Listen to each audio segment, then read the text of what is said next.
Ruth McCracken and Trissetta Washington, two top-notch career and business strategists, are here to help you defy standards and break boundaries. Join them as they share powerful insights that have already impacted thousands of people and will have a major impact on your career, life balance, and business.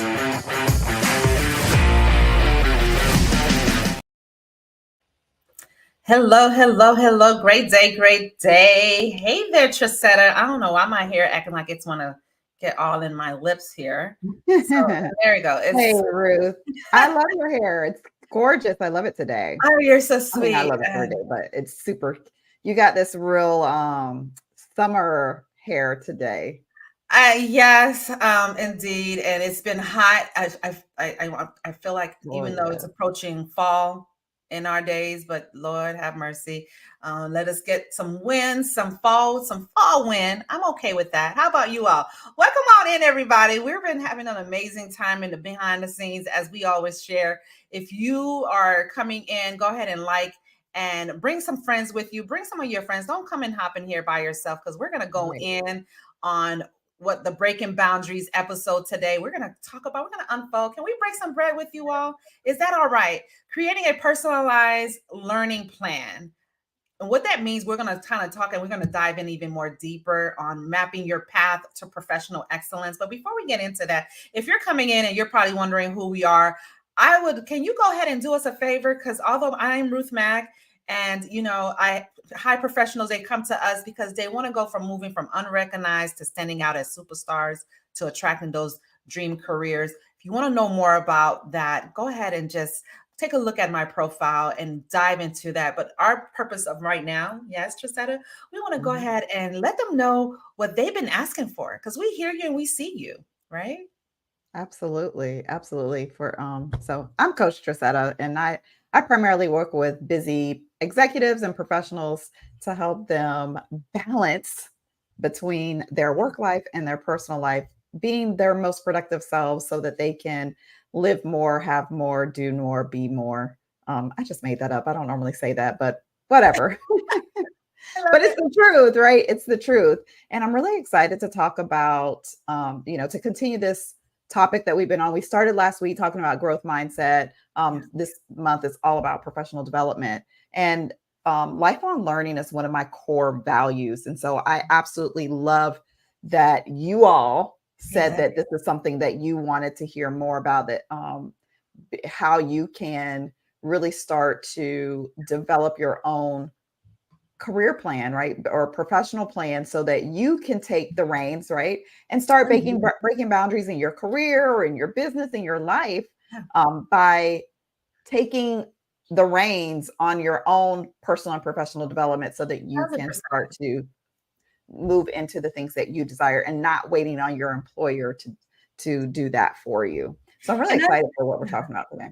I love that you said not waiting on your employer, not waiting on anyone, to be honest. Right. Yes, you want to be able to take the initiative, and you want to do it in a way that it has a plan behind it. Let's talk about that. What does that look like as far as building that foundation? We were just talking about, as we're continue to grow within our podcast and the Breaking Boundaries, we decide that we got to go back to the basics, because it matters to us that how are we making sure that we're building the foundation? How are we personalizing our plans when it comes to learning, hearing from you all, being able to take the content and being able to take the data that we research and collaborating with other mastermind leaders within within our community to come out and pour some of their knowledge and their wealth, so that you can be able to know how to define that plan in a very significant way. And most importantly, you want to be able to leverage your time, because how often do we look back and we say, man, I done spent so much time doing this, and what did you gain from it?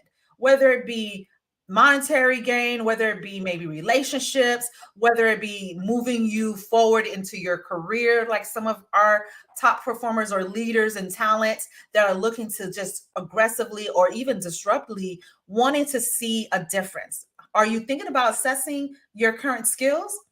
Does it matter to you enough, or have you even taken into consideration what would life look like if I even took a pause? Whether you went to school maybe 5 years ago or just last month, where you just got your bachelor's or your undergrad or your associate, have you taken the time to fully assess what's in your tool house? What are your strengths? What are your weaknesses?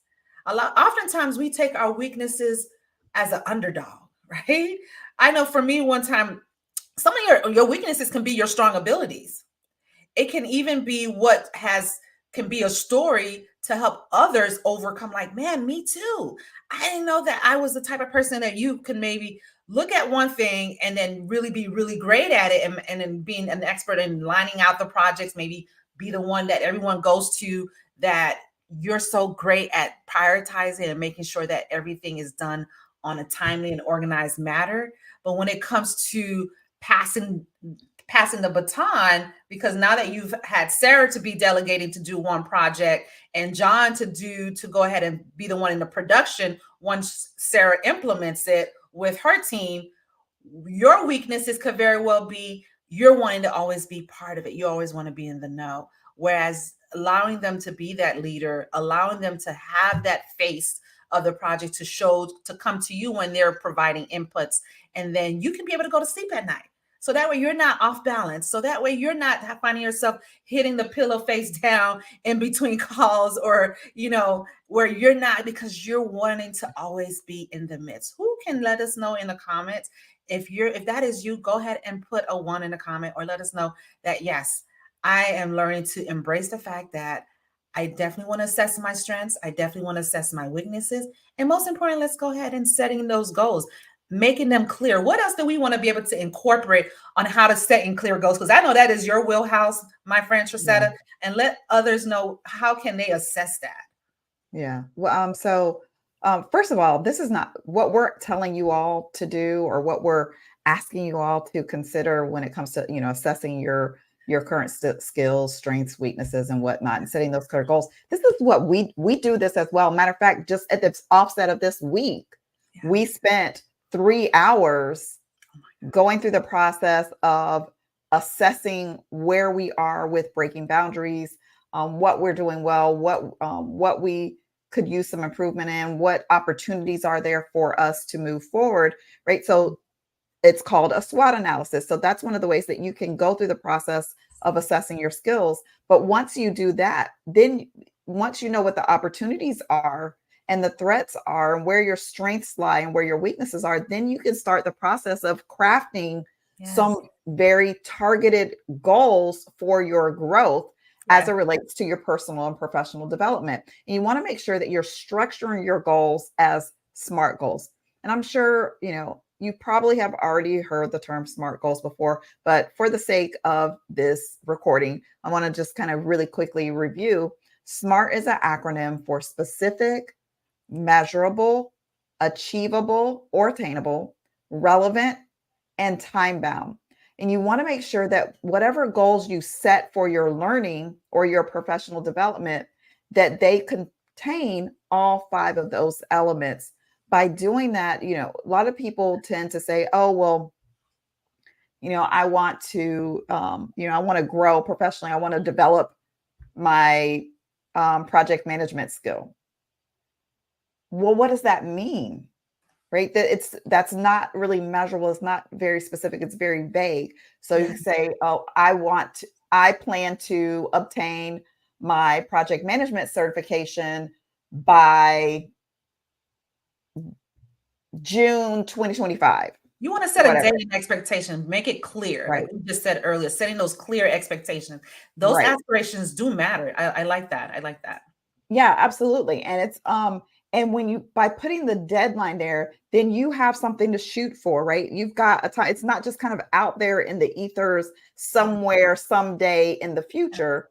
By putting that deadline to it, that time frame to it, that gives you the ability to be able to reverse engineer and figure out, well, how do I get from where I am today to where I desire to be by that date?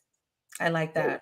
And the key, one of the key things here is in the SMART is is the achievable, right? You want to make sure that the deadline that you're setting is feasible. Like if, I like to use weight loss a lot when I talk about goals, because that's something that many people can really relate to. Sure. But can you want to lose 20 pounds, That's absolutely a realistic goal. That's an achievable goal. Yeah. However, what if you say, I want to lose 20 pounds by next week? Unless you're planning on having surgery to remove something, Right, right. you know, And that, to yeah, remove, right. I'm with you 1,000%. Like either you have option one where you want to accelerate it, or option two where you have a realistic stretch where you're not going into your pockets, but not too deep. Still giving yourself the opportunity to measure and see some milestones, see some wins, and celebrate. Maybe not doing it alone. A lot of folks and a lot of talent out there tend to think that should they go ahead and challenge themselves in certain paths that they're looking to create, whether they decide to do it alone. And most of the time they know doing it alone can only go but so far. right. Yeah. Yeah. And something too, once you've got that like deadline, you're really clear about what it is that you're wanting to learn, or you're wanting this certification, or maybe you're really wanting to step into a new skill set, then you want to create a very structured learning plan. Yeah. Right. So how often, if it's not a certification and it's just a new skill you want to learn, how often do you plan to practice it? Like what kind I of like that. resources are you going to Yeah. use? Are you going to watch YouTube videos? Are you going to read books? Are you going to do a combination of the two? Are you going to apprentice with someone, shadow someone? What are the things that you're wanting to use? What type of resources do you want to utilize, as well as how often are you going to do this? You want to put a time frame, say, okay, I'm going to spend 15 minutes, 30 minutes, an hour, however long you want to, Yeah. 5 days a week, so that you can then track you can track your progress along the way when you have a very structured plan. See, And then also be willing to adapt, right? Life is going to happen, and recognize that you may need to make some adjustments and shift along the way. I love that you say you may have to adapt. Just for those who have kids and in school, now that we're back in the season of going back to school, and you may have had this nice, neat, structured plan during the off season when for the last couple of months, and here you go having to readjust, and you don't want to find yourself falling 10 steps backward because you had to readjust. Who can relate? I'm gonna be the first one to admit that I had to readjust my schedule. And readjusting your schedule can be tedious, can be daunting, but at the end of the day, where's the outcome? Where's the value in that? There's massive value in it, because you don't want to find yourself getting so frustrated and overwhelmed because of life events happening due to rearranging your prioritizations and not neglecting what you call to be true your goals, what you call to be embracing, tracking your progress. Let's talk about how to sustain and adapting your journey. Oftentimes when we at work, if you're working for you have a really great opportunity at a job, or you may have gotten laid off. Before you do that, because Trisetta mentioned something very important, doing the reverse engineering. Have you done up until that point to now see the benefits of the company, or up to that point when now you have to have gotten laid off? Did you have any kind of proactive measures in place? Did you create a design where I continue learning, so now I can maybe see whether or not if I can leverage and transfer some of my skills to a different department, since my org may be the only one that got impacted. But lo and behold, I had a plan in place. I, just like any storm, when there's a storm, we don't wait until the 11th hour. Well, maybe sometimes we do. Sometimes we do. But you get what I'm going with. You want to be so proactive, because we live in an area where it's hurricane season. And so oftentimes people already stock up on water, because that's the first thing that goes low right away. Sure is. Right away, right?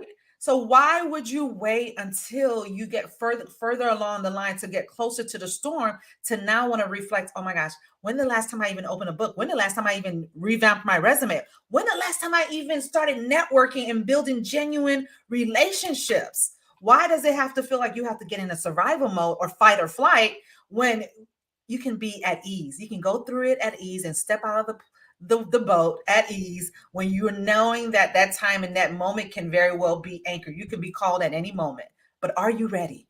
Are you ready? Right? What else? Yeah. I love that you brought up kind of the, going back to school and all these disruptions that can take place.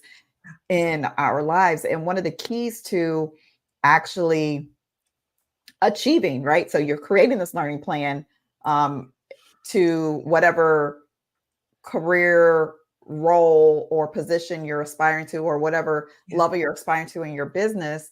And then life comes along and you've got to be able to overcome whatever challenges and situations and unexpected things that pop up along the way. One of the things that I really work heavily with my clients on when we're doing our goal setting at the beginning, when we first start our work together, is once we've identified our goals and what the KPIs are, what the activities are that they're going to be doing, then we go through the process of identifying what are the things that could get in the way.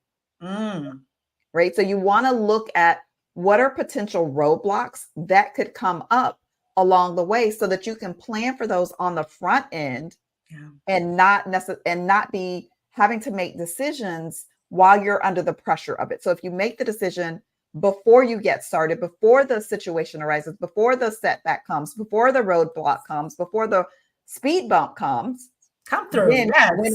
When it comes up, you already know how to handle it. You've already made provision for it. And so it doesn't throw you off as much. Now, let's just be real. There are some things that are going to come up that are completely unexpected. You would not have been able to plan for that. For example, we just experienced a few years ago, the pandemic.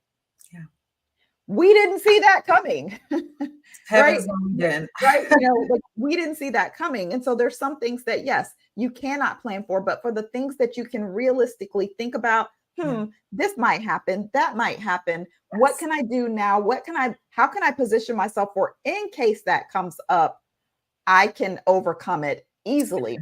And not only that, you want to also put into place some things that are going to interim rewards so that you can stay motivated along the journey. The motivation for me. Yes.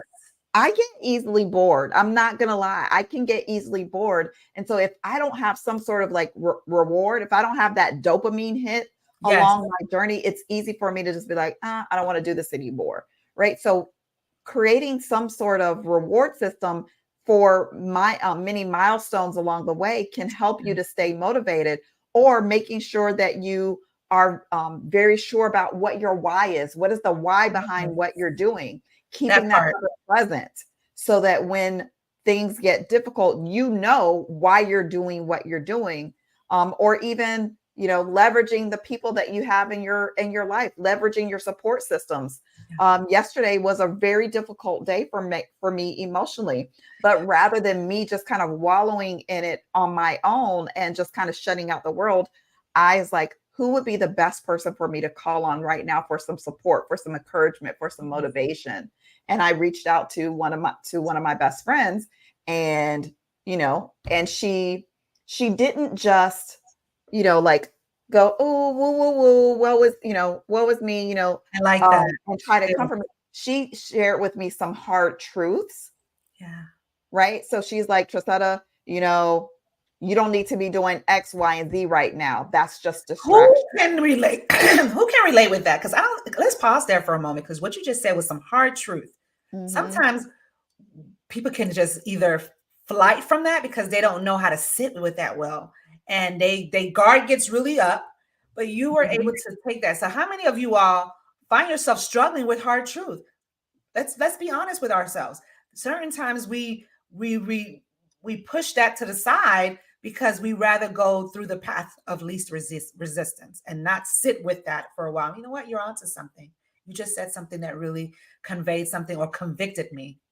Yeah. Right? I mean, it's important. So it's important if you are being that person for someone else, right? So we can't necessarily control other people, but if you're being that person for someone else, if you're being that accountability partner, because I definitely recommend you have someone in the journey, whether it is a peer, a very good friend, or maybe you hire a coach to help keep you accountable to the things that you say you want to do. But if you are that person, it's important how you present that information. One of the things that I appreciate her doing, even though I'm really good at taking criticism, I'm really good at taking feedback.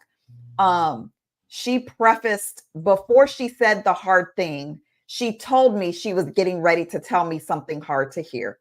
I Right. like So that. she So getting ready. prepared me.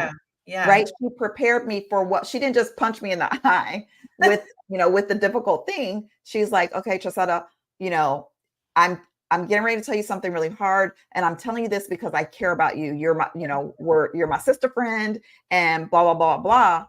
And then she went into the hard thing to hear. Yeah. Yeah. Right. So I knew that. Plus, I knew she was a safe place. I already, because of the relationship, I already knew that she wasn't going to sugarcoat things. She wasn't going to try to appease me. And that's the reason why I called upon her, because I was like, I didn't need the fluff in the moment. I needed the hard thing. And sometimes when we say we want to achieve certain goals, we want to be promoted, we want to aspire to positions within our organizations, we need that accountability, because we can start to chicken out sometimes. And we need someone in our life that can cheer us on and push us to continue the evolutionary progress of us. That's right? it. So that we can become the person who gets the promotion, so that we can become the person who has the success. So that we let's pause right there. Become the person. A lot of people are still stuck in the past. And even some more in the present because of comfortability. So I love the fact that you're saying, who have you taken the time? Have you asked yourself the right question on who do you want to become? Who do you see yourself becoming? Right? And are you asking, how do I become that person? Now that you love to see now the question of that is, after that is, what do I need to do to get there, to get to be that individual? Who do I need to surround myself with? Like you mentioned, getting resources, maybe a peer, a whole accountability partner, perhaps a coach or a mentor, or hiring an expert or a consultant. The whole point here, we're wanting to paint with you all together here is painting the picture that, do you want to do this truly alone?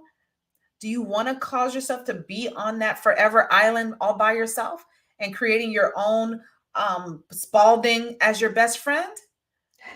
Do you want to push yourself by choice? Some people are not by choice, but are you pushing yourself by choice in a solitary environment when you've now been gracious enough to be blessed around so many people that are 10 steps ahead of you?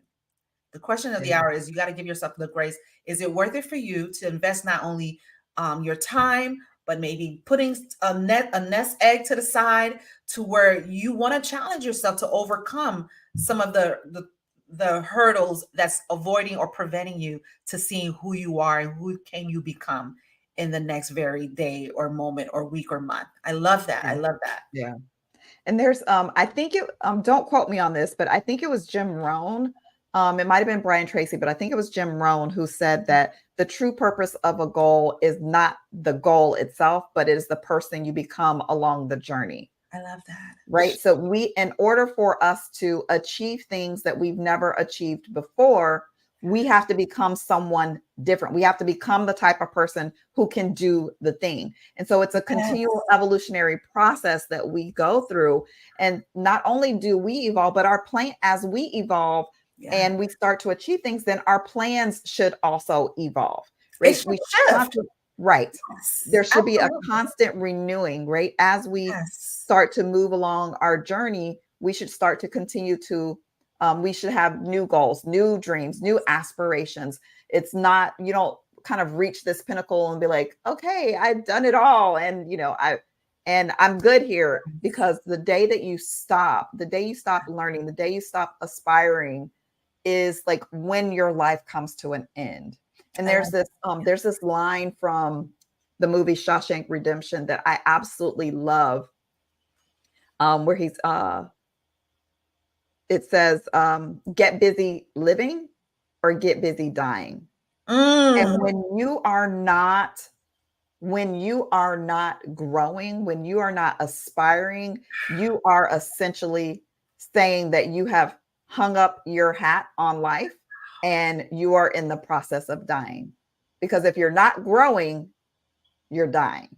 I love that. I love that. Do you see how what we just shared with you in the last 20 plus minutes is definitely giving you a revelation? You may have so much arsenal in your tools, in your library right now, all the valuable information, all that is great and dandy. But the question you want to ask yourself is, are you getting a revelation from it? What is the revelation that you're getting from that book? You could probably been looking at the same book, whether it be the old ancient book of the Bible, whether it be any of the Carnegie writings. My point here is you could look at that and then you look at the same chapter over and over again. But for whatever reason, you look at it the 30th time, you got in a revelation. Mm-hmm. It's the revelation that you're wanting to get out of it. Let's talk about the importance. We talked about, I want you to be able to drive this home and have some key takeaways of what you saw, some of the values, yes, so that you can take this and really put this to work. The importance of, like we said, personalized learning plans, writing that vision, making it plain. And sometimes many of us may struggle with that. Lean on to someone else. Get a third eye who is experienced in that area to help promote you in a way, whether it be in your personal walk, whether it be in your confidence as a leader, as a team player, or even as an individual friend. You have to know what are the steps to creating that. Get encouragement. Get some, whether it be physical, mentally, or spiritually. At the end of the day, take action. That's all we're trying to paint here. We're wanting you to just take action and start this learning journey and not wait until the storm gets here, as we shared earlier.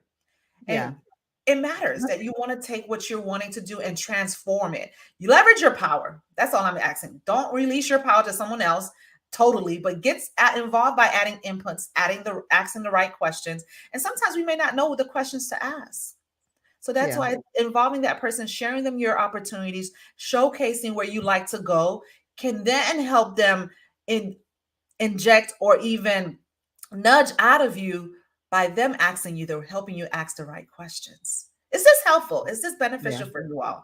Let us know in the comments how this is crafting a revelation for you to now have the power to continue this journey on learning more, because it matters to us. It matters to us that you see that living is no longer a detrimental to you or a dying mechanism, but more so a endorphin to where you want to know that life does matter. You do see the bliss. You do see the light. You are the light. You have the light within you. Yes or yes? I'm excited. I'm excited to see how your stories behind this. How about you, Trissetta? Because I think they have a lot to be able to gain from this and take some actions. Absolutely. Speaking of action, I just want to recap what the steps, because I don't think we were really clear on kind of what steps we went through. So I just want to recap. Yes. We did. So first, step one is to do an assessment, right? Do a mini SWOT analysis to identify what your strengths, weaknesses, opportunities, and threats are. Step two is to set those SMART learning goals for whatever growth, whatever role it is that you are you're wanting. Then create a structured plan using diverse types of resources. You want to then you want to track your progress along the way and make sure that you make adjustments if you need to as you're going through the journey. You want to troubleshoot, right? Plan for some potential roadblocks, identify those things that could get in the way, and come up with a strategy for how you will overcome it if it happens. And then make sure that you are leveraging your support systems. Have that peer, have that mentor, have that accountability partner, have that coach, whoever it is, and then review your plan on a regular basis and adjust it to match whatever your evolving aspirations are. I love it. Let us know in the comments if this is something that you are going to take action now. Let's go ahead and see the fires. Let us know what was the transformation, because some of these can happen instantaneously. It can maybe take you a day or a week or a month, but the point is take action and be intentional behind your execution plan. We're out. I love the fact that you all stayed all the way through. You may even want to go back and press replay. If you haven't followed us, go ahead and do that now, because it helps us to be able to disrupt the algorithm so that others can now be able to see the wealth of the breaking boundaries, removing the limitations out of your life, your career, and your business. Until next time, my friends, have an amazing day and bye for now. Bye. Join and subscribe with career strategist Ruth McCracken and business strategist Trisetta Washington to the Breaking Boundaries podcast each week. You too can experience the limitless potential of rewriting rules and creating an extraordinary future for yourself.